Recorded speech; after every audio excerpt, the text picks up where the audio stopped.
और हाँ, तो यहाँ पूजा शुरू हो चुकी है।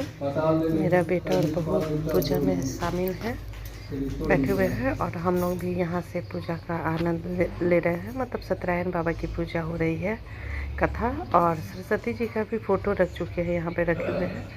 और ज़्यादा लोगों को नहीं बुलाएं, बस घर के सदस्य ही हम लोग यहाँ पर बैठे हुए हैं। और बहू के मम्मी पापा, बहन मेरी, हमारी मम्मी पापा भी हैं। तो ये पंडित जी बहुत बुजुर्ग है, तो बहुत लंबा प्रोसेस से ये पूजा करवाएंगे, क्योंकि संस्कृत और हिंदी दोनों पढ़ेंगे तो लंबा टाइम चलेगा।